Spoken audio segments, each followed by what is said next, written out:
حضرت فضل حق خیر آبادی رحمۃ اللہ علیہ اہل سنت والجماعت کے بہت بڑے عالم دین، زبردست قاضی، دیکھیں کہ ہر طرف انگریز لوگوں کا جو ہے دورہ ہے، مسلمانوں کو تکلیف دے رہے ہیں، پریشان کر رہے ہیں، تو خیر آباد سے سفر کر کے دلی میں آئے، ظفر علی شاہ بہادر سے بات چیت کیے اور تمام معاملات کو دیکھیں کہ مسلمانوں کے ساتھ زیادتی ہو رہی، اگر ایسا چلتا رہا تو خواجہ کے بنائے ہوئے ہندوستان کو پھر کفرستان میں بدلنا پڑے گا۔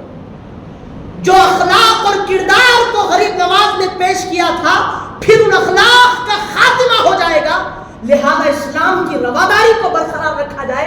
فضل حق خیر آبادی فتویٰ لکھے کیا بول کے کہ اب جو ہے جہاد کرنا ہے انگریزوں سے۔ سب سے پہلا فتویٰ دینے والے پورے ہندوستان میں ایک عالم دین جس کو علامہ فضل حق خیر آبادی کہا ہے، تمام لوگوں میں وہ فتویٰ پھیلا۔ اب سارے مسلمانوں میں جو ہے ظلم کھائے ہوئے تھے، مظلوم بن کے بیٹھے تھے، اب سب لوگوں میں جوش آ گیا، اب یا تو ہم رہیں گے یا انگریز رہیں گے۔ جہاں جہاں انگریز دکھتے تھے مار دیا جاتا تھا انگریزوں کو۔ اب لوگوں نے کہا کہ فضل حق خیر آبادی بہت چرچے میں آئے، لہذا ان کو مار دیا جائے۔ تو ایسا ویسا کر کے جو ہے جب فضل حق خیر آبادی جب باہر نکلے لوگوں میں سے، مجاہدین کو تیار کرتے تھے، ٹریننگ دیتے تھے علامہ۔ اب اس کے بعد کیا ہوا، بہت سازشیں چلی، ایسے ویسے لمبے واقعات تفسیروں نے، جیسے ہی ایک بندہ جو کیا کیا، دیکھو وہ ہے فضل حق خیر آبادی، تو لوگوں کو جیسے ہی بتا دیا گیا انگریزوں کو، انگریز پکڑ لیے اور مقدمہ جاری کر دیے۔ تو جو جج تھا دلی میں بیٹھا ہوا، وہ جج جو ہے علامہ فضل حق خیر آبادی کی کتابوں سے متاثر تھا، اپنا رول ماڈل بناتا تھا، ان کو آئیڈیل بنا کے چلتا تھا ان کی کتابیں پڑھ کے۔ تو دیکھتے کہ یہ تو فضل حق خیر آبادی ہے، تو فضل حق خیر آبادی کو پھانسی نہیں ہونا، جیل نہیں ہونا بول کے کیا کرے، ان کے خلاف مقدمہ جاری کیا گیا۔ تو ایک بندہ گواہی دینے کے لیے کٹگھڑے میں آیا، ان کا چاہنے والا، وہ پہچاننا تھا انہوں سے فضل حق خیر آبادی، اگر انہیں ہو بولا تو عمر قید کی سزا، لیکن انہیں کیا بولا، یہ تو ہمارے قائد ہیں، یہ تو مجاہد اعظم ہے، بولا کہ نہیں ان کو میں نہیں پہچانوں۔ اب وہ جج جو متاثر تھا، اب سنوائی ہونے والی تھی، تھوڑا بریک ملتا تو جج قریب آیا، کان میں آ کے بولا کہ حضرت ایک آپ سے چھوٹی سی التجا ہے۔ بولو کیا التجا ہے؟ یقیناً آپ کے اندر ہندوستان کی محبت کا جذبہ زیادہ ہے، ایک آپ کو کام یہ کرنا ہے کہ بس جب میں آپ کو پوچھوں گا کہ فتویٰ آپ نے لکھا ہے جہاد کا، تو آپ یہ بولنا کہ میں نے لکھا فتویٰ، آپ اس لکھے معلوم ہے کو، لیکن بس آپ بچنے کے لیے یہ بولنا کہ میں نے لکھا فتویٰ۔ لیکن وہ اسلام کے قائد، مسلمانوں کے اندر جو وفاداری ہوتی ہے، علامہ فضل حق جب کٹگھڑے میں کھڑے کیے گئے، اب وہ جج تو سمجھا کہ ایسے ہی بولیں گے، لیکن اس کے بعد جب جج بولا کہ کیا آپ نے انگریزوں کی حکومت کے خلاف جہاد کا فتویٰ دیا ہے، تو فضل حق خیر آبادی نے کہا کہ ہاں ان کے خلاف جہاد کرنے کا فتویٰ میں نے لیا ہے، میں نے لکھا ہے، اور اس پر علماء اہل سنت اور تمام علماء کی دستخط ہے، لہذا اس کے خلاف جو مجھے سزا ہوگی میں اس کو برداشت کروں گا۔ تنگ رہ گئے لوگ، چاہتے تو بچ جاتے تھے جھوٹ بول کر، جائز تھا جان بچانے کے لیے جھوٹ بولنا، لیکن اسلام کی تعلیمات بتائی کہ جس طرح کربلا کی تپتی دھوپ میں امام حسین نے اپنی ذات کے علاوہ 72 نفوس قدسیہ کو اللہ کے لیے جاں بحق ہو گئے، قربانی پیش کی، بیعت کو قبول نہ کیا، لہذا میری جان کیا معنی رکھتی ہے، کرو جو کرنا ہے کر لو، یہ جان ہے، ایک جان ہے، ہزاروں جان ہوں گی تو بھی اس کی راہ میں قربان ہوگا۔ جس طرح امام حسین کے لیے غریب نواز نے کہا تھا، شاست حسین، بادشاست حسین، دین است حسین، دی پناہ است حسین، سرداد نداد دست، اجی سر دے دیے لیکن یزید کے ہاتھ میں ہاتھ نہیں دیے، سرداد نداد دست در دست یزید، حقا کے بنا لا الہ است حسین۔ حق تو یہ ہے کہ لا الہ الا اللہ کی بنیاد اگر کسی تو جان بچانے کے لیے اپنی اور گھر والوں کی دے دیتے تھے ہاتھ، لیکن بولے کہ نانا کے دین پہ حرف نہیں آنا، جان جائے چلے جائے۔ علامہ فضل حق خیر آبادی بولے جو سزا دیتے دے دو، میں کچھ نہیں۔ عزیزان محترم، کالا پانی جیل میں ڈال دیا گیا، 3 سال تک مشقتیں ڈھائی گئی ان کے اوپر۔ اس کے بعد عمر قید کی سزا ہو گئی تھی۔ 3 سال کے بعد جو ہے آزادی کے پہلے جو ہے آپ کا انتقال ہو گیا کالا پانی میں، وہیں پر آپ کی مزار مبارک ہے۔ اسلام کے جو ہے ہندوستان کے بڑے رول ماڈل مانے جاتے تھے۔ اس کے بعد کئی سال گزر گئے، انگریزوں کا غلبہ ایسا زبردست طریقے سے چھا گیا لوگوں میں۔ حضرت کفایت علی کافی رحمۃ اللہ علیہ، حضرت ان کی بات سے پہلے بہادر شاہ ظفر کی بات بتا کے اپنی پھر ان کے پاس آتا ہوں۔ بہادر شاہ ظفر، اتنا پیسہ ان کے پاس نہیں تھا کہ انگریزوں کے مقابل میں جو ہے جنگ کی جائے ان کے مخالفت میں۔ ان کے 4 سے 5 بیٹے تھے، 2 پوترے تھے ان کے۔ بدبختوں نے کیا کیا، لوگوں میں کئی لوگوں میں ایسا ہوتا کہ صفوں میں غدار لوگ موجود ہوتے، غداری کی وجہ سے کیا کرتے، ان کے مسائل کو خراب کر دیتے، جو مشن تھا وہ مشن کو برباد کر دیتے۔ فضل حق خیر آبادی کے بیچ میں بھی ایک غدار موجود تھا، بولا کہ دیکھو انوچ ہے خیر آبادی یہ معاملہ ہو، ٹھیک ہے۔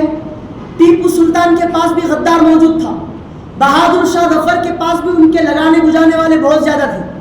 تو بہادر شاہ ظفر کو بھی جو ہے جیل میں ڈال دیا گیا۔ انگریزوں نے بہت مسائل خراب کر رہا ہے لہذا اس کو جیل میں ڈال دیا جائے۔ تو بہادر شاہ ظفر کو جب جیل میں ڈال دیا گیا، ڈال دینے کے بعد کیا ہوا، اس کے بازو اب بھی نہیں گریں گے جب تک اس کے بچوں کو قتل نہ کیا جائے۔ بہادر شاہ ظفر کے زور کو، ان کی قوت کو مارنے کے لیے بدبختوں نے ان کے بعد جو شہزادے بادشاہ بنیں گے، شاہ بنیں گے، حکومت قائم ہوگی، لہذا یہی بہادر شاہ کا جو ہے خاتمہ کر دینا بول کے 5 شہزادوں کے 2-3 کو گولی مار کے اڑا دیا گیا۔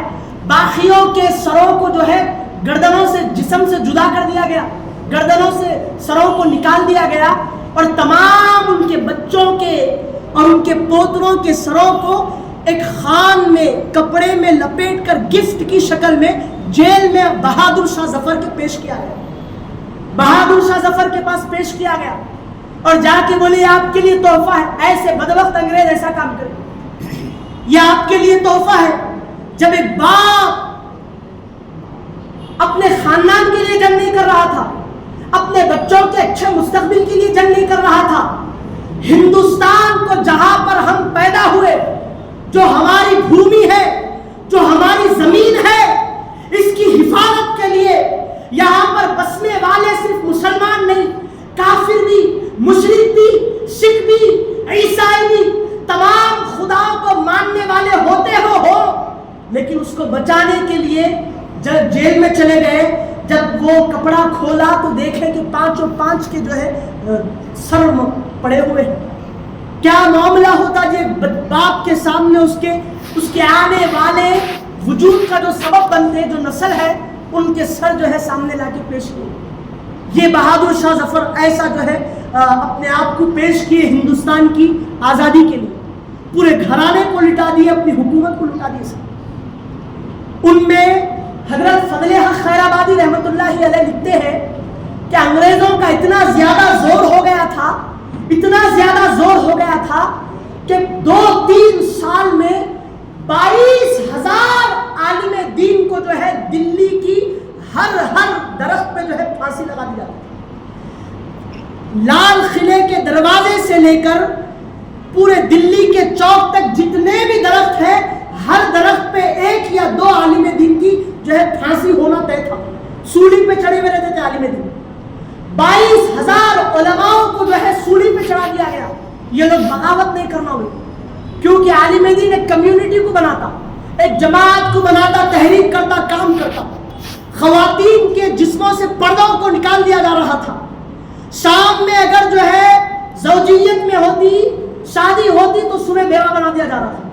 رات میں بچے شب میں اپنے باپ کے پاس سوتے تھے، صبح یتیم بن کے اڑتے تھے۔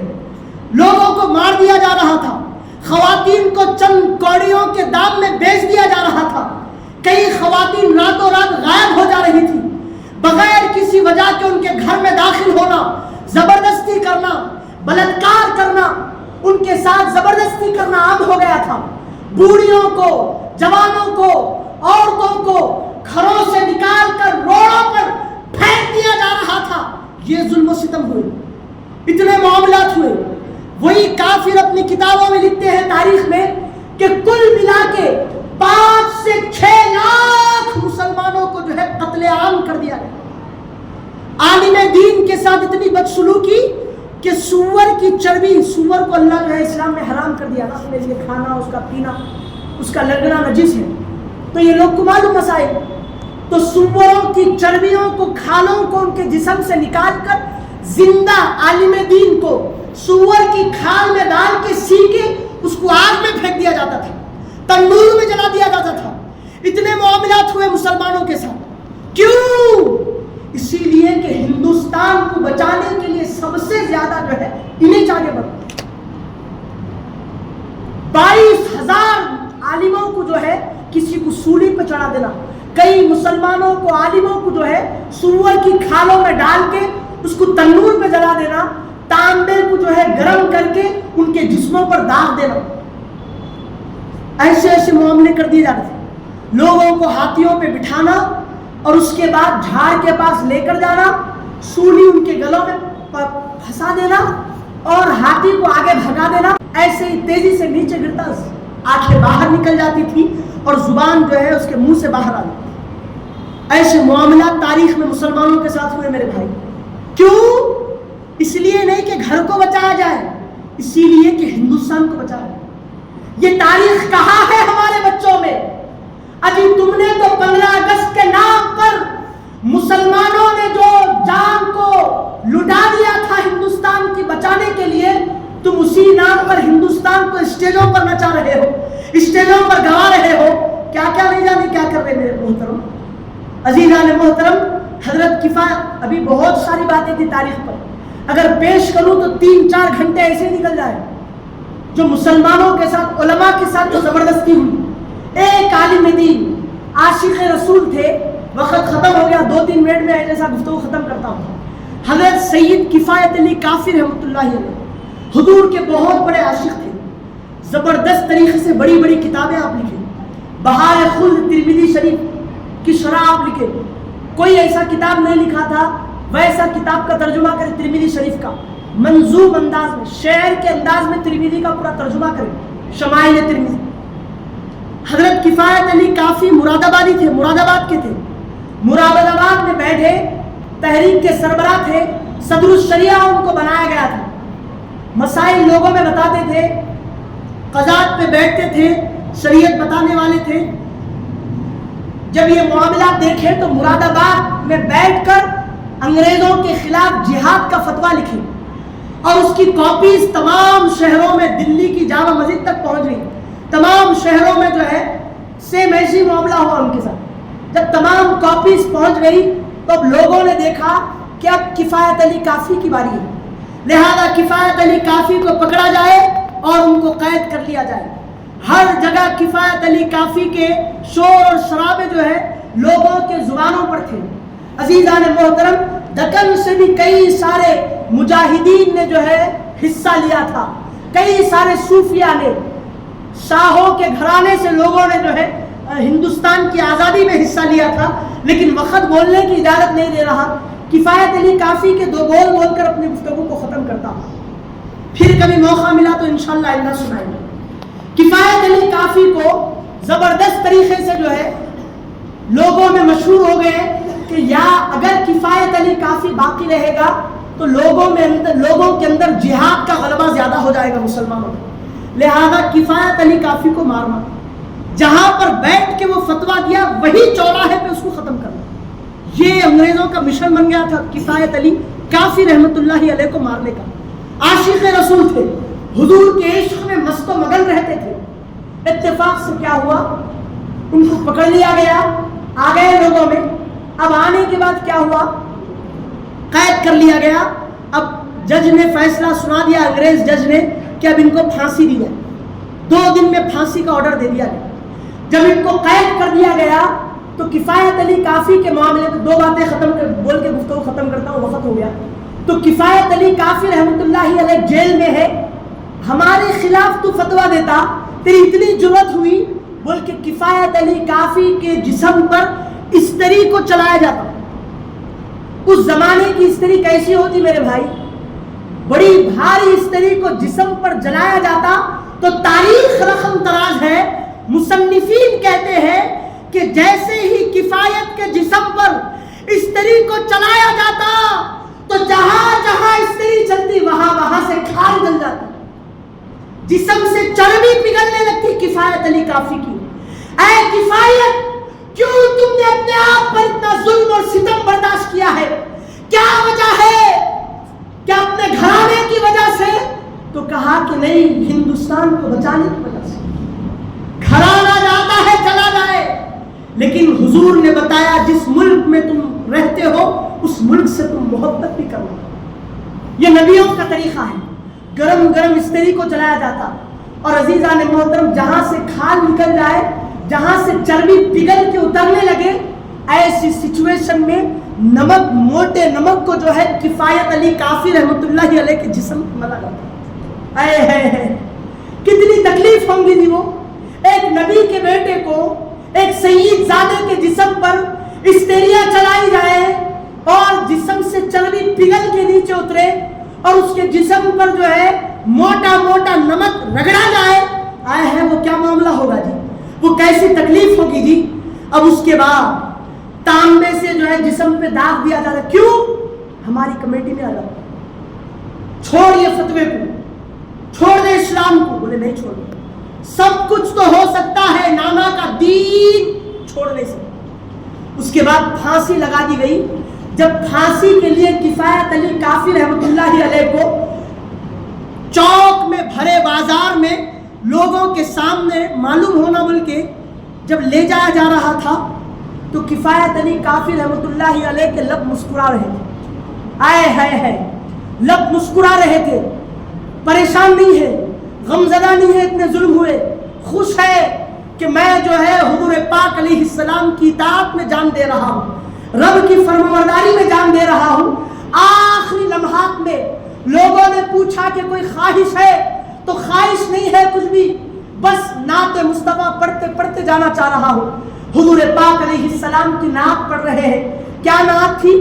یہاں سے سولی کے پاس لے جایا جا رہا ہے پھانسی کے پھندے پر، یہاں سے مست و مگن ہو کے کفایت علی کافی کے لب ہل رہے ہیں، کہہ رہے ہیں کوئی گل باقی رہے گا نہ چمن رہ جائے گا، پر رسول اللہ کا دین حسن رہ جائے گا.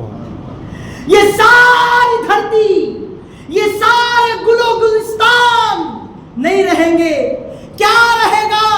اے کافی تو بھی نہیں رہے گا، میرے نانا کا دین باقی رہے گا. کہتے ہیں کوئی گل باقی رہے گا نہ چمن رہ جائے گا، پر رسول اللہ کا دین حسن رہ جائے گا. ہم سفیروں باغ میں ہے کوئی دم کا چہچہانا، بلبلیں اڑ جائیں گی سونا چمن رہ جائے گا.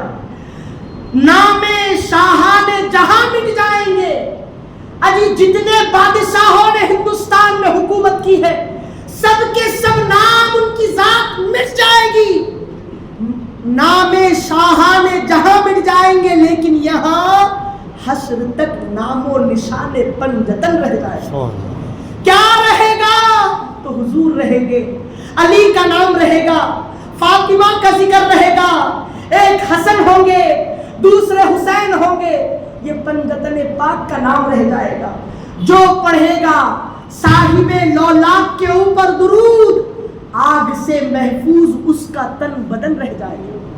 لوگ سمجھتے ہیں کہ استریا جلائی جائے تو کافی تڑپ اٹھے گا. لوگوں، تن بدن محفوظ کر دیا ہے مصطفیٰ نے. سب فنا ہو جائیں گے، کافی ان کا نام ہے. سب فنا ہو جائیں گے کافی، وہ لیکن حشر تک نعت حضرت کا زبانوں پر سخن رہ جائے گا. وآخر دعوانا الحمدللہ.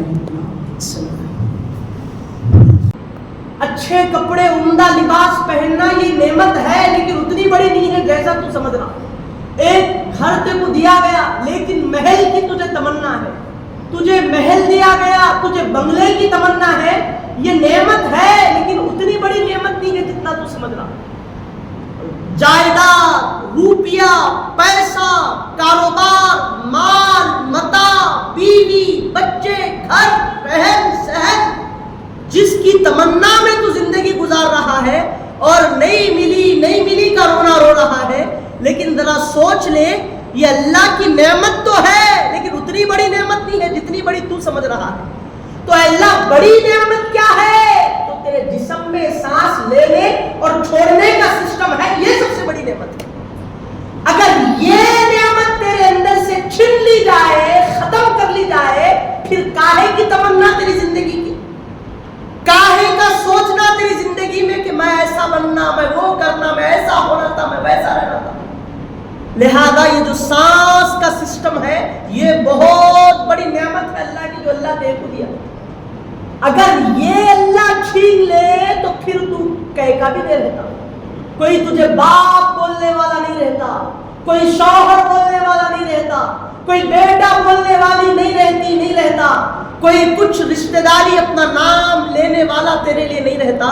کیا نام؟ میت ہے، مردہ ہے، اس کو دفنا دو، اس کو غسل دو، اس کے جسم سے کفن ہٹ گیا، کفن پورا کرو، ایسا نام لیتے تیرا۔ تو یہ نعمت تجھے بہت بڑی ہم نے عطا فرمائی۔ اس کے بعد تجھے بڑی نعمت ہم نے یہ دی کہ ہزار مذہبوں سے تجھے نکال کر ہمارے مذہب میں، ہمارے دین میں تجھے پیدا کیا، ہمارا نام لیوا تیرے کو بنائے، میرے نبی کا نام جگنے والا ہم تیرے کو بنائے، تو یہ تیرے لیے بڑی نعمت ہے۔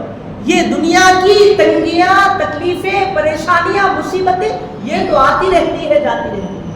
تو سامعین محترم، اللہ رب العزت کا اتنا بڑا کروڑا ہم گنہگاروں پر، غلاموں پر احسان ہے۔ اسلام کی ساری تعلیمات کھنگال کے دیکھ لی جائے، اسلام کی تعلیمات کا مطالعہ کیا جائے، پوری تعلیمات اسلامیہ کو پرکھا جائے تو آپ کو سوائے انسانیت کے کوئی دوسری چیز نظر نہیں آتی، باہمی اخلاق کے کوئی چیز آپ کو نظر نہیں آتی۔ ہر انسان یہ بتاتا، مسلمان کے لیے اسلام اس کو یہ تعلیم دیتا ہے کہ المسلم اخو المسلم، لوگوں تم مسلمان ہو تو تمہارا کوئی رشتہ دار نہ ہو، لیکن وہ نبی کے نام کے کلمے کو پڑھنے والا ہے تو اس کو اپنا بھائی تسلیم کرو۔ تو مسلمانوں میں رواداری کی تعلیم اسلام دیا، مسلمانوں میں بھائی چارگی کی تعلیم اسلام دیا۔ کوئی کافر ہو تو کیا کرنا مصعب، کوئی مشرک ہو تو کیا کرنا، کوئی غیر خدا کا ماننے والا ہے تو کیا کرنا، تو کچھ نہیں کرنا، انسانیت کا مظاہرہ کرنا۔ وہ آپ کا بھائی نہیں ہوتا لیکن بحیثیت انسان اس کے جسم میں بھی دل ہے، وہ بھی اللہ کا بندہ ہے، وہ سرکش ہو گیا ہوگا، وہ دوسروں کو مانتا ہوگا لیکن وہ انسان ہے، تو اپنی انسانیت دکھا۔ تو اسلام ہر ایک کے ساتھ ایسی رواداری کرتا ہے۔ حضرت غریب نواز، حسن چشتی سنجری، سلطان ہند، دکن کے بادشاہ، ہندوستان کے راجہ، ہندوستان کے بڑے سلطان غریب نواز ہندوستان کو آئے۔ پورا ہندوستان کفرستان بن کے بیٹھا تھا، ہر ایک کی زبان پر اپنے اپنے دیو اور دیوتا کے نام جگے ہوتے تھے، کوئی خدا کو ماننے والا نہیں تھا، ہواؤں کی طرح گناہ گردشیں کرتے پھرتے تھے، چوری لوگوں میں موجود تھی، زناکاری لوگوں میں تھی، بدکاری تھی، سود تھا، خون ریزی تھی، قتل و غارت گیری تھی، بھائیوں کا احترام نہیں، دوسروں کا ایک دوسرے کا احترام نہیں، ہر کسی سے لڑنا، جھگڑنا، قتل کرنا، بیٹیوں کی عزت نہیں، بہوؤں کی عزت نہیں، کفر لہراتا نظر آ رہا تھا۔ تو غریب نواز ہندوستان میں آئے، کلمے کا بول بالا کرنے لگے، تلوار کے بیس پہ نہیں، خنجر کے بیس پہ نہیں، تیر اور بھالے کو لے کر اسلام کی دعوت نہیں دیے۔ اجی مسلمان نہیں تھے، لوگ کافر تھے، لیکن اس میں آئے تو نبی کے اخلاق بتاتے چلے گئے، اس میں آئے تو انسانیت کا جام لوگوں کو پلاتے گئے، لوگوں میں رشتہ داری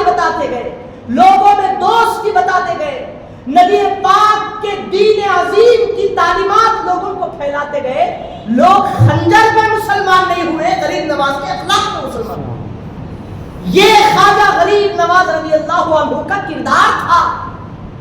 جتنے بھی اولیاء غریب نواز کے دامن کو پکڑ کر ہندوستان میں تشریف لائے، جتنے بھی سادات کرام ہندوستان کو آئے، پوری تاریخ اٹھا کے دیکھ لو، کوئی خنجر لے کے ہندوستان کو نہیں آیا، نبی کے دین کی تعلیمات لے کے ہندوستان کو آیا. سر پہ شملہ باندھ کر، جسم پر قبہ زیب تن کر کے، ہاتھ میں مسلح اور تسبیح باندھ کے فقراء کے لشکر کے ساتھ ہندوستان کو آئے. آداب بتائے، اخلاق بتائے، نماز بتائے، روزہ بتائے، چلنے کا طریقہ، بیٹھنے کا طریقہ، اٹھنے کا طریقہ، میٹھے میٹھے بول کرنے کا طریقہ لوگوں کو بتائے. عزیزان محترم، آج یوم آزادی ہے، 15 اگست ہے.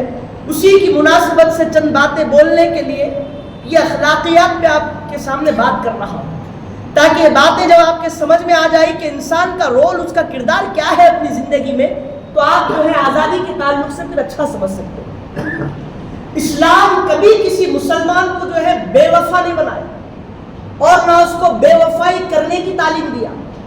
جبکہ حضور پاک علیہ السلام ارشاد فرماتے ہیں کہ دھوکہ ہمارے میں نہیں ہے، دھوکہ دینا اسلام کی تعلیمات میں نہیں ہے. شوہر کے لیے اجازت نہیں کہ بیوی کو دھوکہ دے، بیوی کے لیے اجازت نہیں کہ شوہر کو دھوکہ دے، ماں باپ نہ بچوں کو، نہ بچے ماں باپ کو، دوست نہ دوستوں کو، نہ رشتہ دار دوسرے رشتہ دار کو، اور نہ گھر والے اپنے پڑوسیوں کو. دھوکہ ہم میں سے نہیں. حضور نے فرمایا لوگوں اور مذہب ہوں گے جن میں دھوکہ چلتا ہوگا، جن میں ظلم چلتا ہوگا، جن میں لڑائی اور جھگڑے چلتے ہوں گے، لیکن مسلمانوں یاد رکھو، حضور نے فرمایا من غش فلیس منا. جو کوئی بندہ خدا کا کلمہ پڑھنے والا ہو، نبی کی رسالت بتانے والا ہو، اگر وہ دھوکہ دیتا ہے تو حضور بولے کہ وہ ہم میں سے نہیں ہے. وہ کوئی اور خدا تلاش کر لے، وہ کوئی اور مذہبوں میں چلا جائے. من غش فلیس منا، جو دھوکہ دے وہ ہم میں سے نہیں. اب حضور ہی بول دیے کہ انہیں حضور کی صف والوں میں سے نہیں ہے، حضور کے پیروکاروں میں سے نہیں ہے، تو اب اس میں کس میں ہے؟ پھر اللہ بہتر جانے. تو دھوکہ ہمارے پاس نہیں ہے، بے وفائی ہمارے پاس نہیں ہے. عزیزان محترم، 15 اگست کے نام پر ہر طبقے والے، کسی بھی مذہب کے لوگ کیوں نہ ہو، ہمارے بھی مذہب میں ایک ریتی رواج چل گیا. جبھی بھی 26 جنوری آئے، جبھی بھی 15 اگست آزادی کا دن آئے، تو اسکولوں میں، کالجوں میں اسٹیج لگا دیے جاتے ہیں، تہوار کیے جاتے ہیں. کسی کو اسپیچ دینے والا بنا دیتے، کسی کو ناچنے والا بنا دیتے، یا کوئی نچنیا بنا دیتے، یا کسی کو ڈانسر بنا دیتے، کسی کو گانے والا بنا دیتے، کسی کو ہلڑ بازی کرنے کے لیے جو ہے 15 اگست بن کے بیٹھا. اور پھر جذبات کے ساتھ، احساسات کے ساتھ بولتے کہ ہم جو ہے 15 اگست ماننے والے ہیں، ہندوستان سے ہم کو محبت ہے.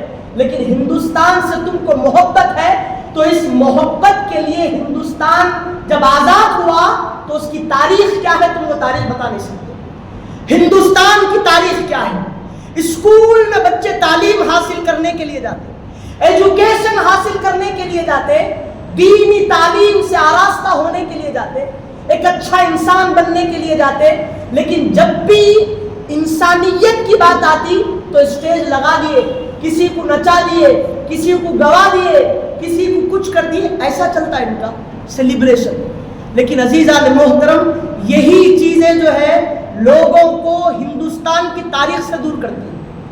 یہی بچے جب آگے چل کے بڑے ہوتے تو ان کے اسلام پر لوگ جب انگلی اٹھاتے تو خاموشی سے بیٹھ کے سنتے، ہاں ایسی چھوا تھا شاید، ہاں مسلمان ایسی کرے تھے شاید.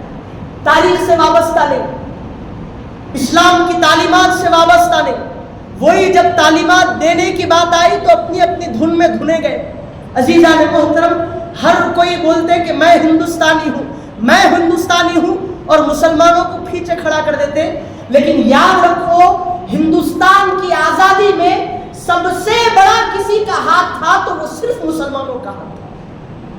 پوری غیر اقوام میں، پوری قوموں میں ہندوستان کی، چاہے وہ ہندوازم کے لوگ ہو، چاہے سکھ ازم کے لوگ ہو، چاہے عیسائیت کے لوگ ہو، یہودی ہو یا کسی بھی مذہب کے نام لیوا ہو، ان تمام لوگوں میں ہندوستان کی آزادی کے لیے سب سے آگے کسی کا ہاتھ رہا، سب سے آگے کوئی قطار میں، لائن میں کھڑا رہا، کوئی صف میں کھڑا رہا، تو وہ صرف مسلمانوں کا نام آتا ہے، ہندوستان. یہی سیلیبریشن کے نام پہ آپ کے بچوں سے آپ کی تاریخ کو چھنایا جا رہا ہے. عزیزان محترم، ایسا کیسا بول سکتے مسلمان؟ تاریخ کی کتابیں ہیں یہ. مسلمانوں کا جو رول تھا یہ تاریخ کی کتابیں ہیں. تاریخ سے لوگوں کو بھٹکا دیا جا رہا، تاریخ کو بند کر دیا جا رہا، اور سوشل میڈیا کا رواج اتنا زیادہ ہو گیا کہ مسلمانوں کی ہر جگہ سے جو ہے ہجو ہو رہی، تنقیدیں ہو رہی.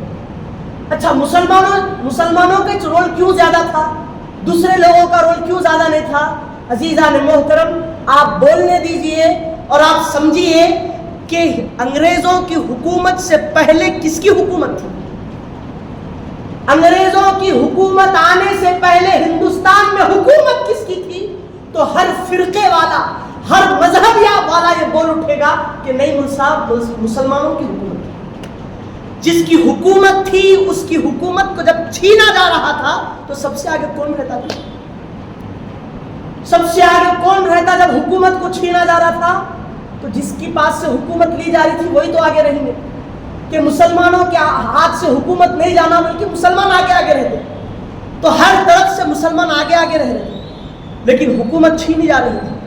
ٹیپو سلطان، بنگال کے زبردست شیر جن کو کہا جاتا تھا، ان کا ایسا دبدبا، ان کا ایسا رول تھا. اور یاد رکھو، پوری ہندوستان کی تاریخ کھنگال کے دیکھو، غداری کوئی مسلمان نہیں کرے، کوئی غداری مسلمانوں کے اندر نہیں پائی. جب تک ٹیپو سلطان حیات تھے، کسی انگریز کے اندر یہ ہمت نہیں تھی کہ ٹیپو سلطان کی حیات میں جو ہے ہندوستان پہ حکومت کی جائے. لہذا ٹیپو سلطان کے غلام کو خرید لیا گیا، بکا دیا گیا اس کو، وہ بک گیا ٹیپو سلطان کا غلام، اور اس کو کہا گیا کہ جو ہوتا ہے ہو جائے، جو تو چاہتا ہے لے لے، لیکن ٹیپو سلطان کو مارنے میں ہمارا ساتھ دے، کیونکہ اگر وہ زندہ ہے تو پھر ہم ہماری حکومت نہیں کر سکتے. تو لہذا ٹیپو سلطان کو جو ہے بالکل کائرتگی کے ذریعے سے، بالکل جو ہے پیچھے سے حملہ کرنے کے ذریعے سے، ٹیپو سلطان کو حملہ کرنے کے لیے جب تمام لوگ، جب اکیلے ٹیپو سلطان تھے تو سارے انگریز لوگ ان کے اوپر حملہ آور ہو گئے. اب ٹیپو سلطان اکیلے ہیں، کوئی جو ہے جنگ کے بارے میں نہیں بتایا گیا، کچھ بھی نہیں بتایا گیا. 4 لوگ گھر میں گھس کے جو ہے تلوار لے کے آئے، تو آپ کے ہاتھ میں تلوار کہاں رہتی تھی؟ کیا کر سکتے آپ؟ کچھ بھی اٹھا کے بھی مار نہیں سکتے، پورے آ کے آپ کو ختم کر دیں. ہزاروں کا لشکر انگریزوں کا ٹیپو سلطان کے پاس آ گیا. تو ہر انسان کو ضرورت ہے کہ وہ اپنا بچاؤ کرنا، تو انہوں بھی اپنے بچاؤ کے لیے کیا کرے، قلعے کی طرف بھاگے. تو بدبخت جو بکا ہوا تھا، انگریزوں نے جس کو خرید لیا تھا، وہ قلعے کے دروازے اندر سے لگا. اب ادھر پلٹے تو قلعے کے دروازے بند ہیں اور سامنے لشکر ہے. اب تمام لوگوں نے تیر اور بھالے سے ٹیپو سلطان کو مار دیا، تلواروں سے. ٹیپو سلطان جو شیر کی دھاڑ مار کر لوگوں کو ختم کرنے والے، جن کی تلوار پر لا فتح الا علی، لا سیف الا ذوالفقار ہوا کرتا تھا، وہ ٹیپو سلطان کی تلوار جسے کوئی سپاہی، کوئی بنگال کا معتبر شخص اٹھا نہ سکا، وہ تلوار والے انسان کو، وہ ذوالفقاری جس کے ہاتھ میں تھی، وہ زمین پر آ کر گر پڑا انگریزوں کے ہاتھوں. اب تمام لوگ کیا کریں، چلو ٹیپو سلطان مر گیا ہے، اب ہماری حکومت قائم ہوگی. اب ایک انگریز قریب آیا تاکہ اس کی تلوار کو نکال سکے. اب جب انسان کو مار دیا جاتا تو ہاتھ پیر پورے گر جاتے، آپے پہ نہیں رہتا، تھوڑی بھی جان رہی تو ہاتھا اٹھا نہیں سکتا. لیکن ایسا ہیبت حیدری ان کے پاس تھا، ایسا قوت حیدری ٹیپو سلطان کے پاس تھا. مولا علی کے غلام تھے جی، وہ اپنی تلوار پہ بھی مولا علی کا نام لکھے ہوئے تھے. تو ان کی تلوار پہ جب تلوار لینے کے لیے انگریز آیا تو پوری قوت ختم ہو گئی تھی. لیکن جب وہ تلوار لینے کے قریب آیا تو ٹیپو سلطان نے اپنی ہیبت ناک آنکھوں کو کھولا اور پورا زور لگا کے ہاتھ اٹھایا، 2 ٹکڑے انگریز کے کر دیے، پھر شہید ہوئے۔ ایسی قوت ٹیپو سلطان کے پاس۔ اب پورے لوگوں میں ہلچل مچ گئی کہ ٹیپو سلطان شہید ہو گئے۔ اب مغل سلطنت کے آخری بادشاہ ظفر علی شاہ بہادر رحمت اللہ علیہ، صوفی بزرگ تھے، مغل سلطنت کے آخری بادشاہ تھے۔ اب تمام انگریز بولے کہ اس کو تو مارنا آسان ہے، لہذا لیکن وہ بھی اپنے اس سے باز نہیں رہے۔ بہادر شاہ ظفر بھی جو ہے خوب ہمت کے لیے آگے بڑھے۔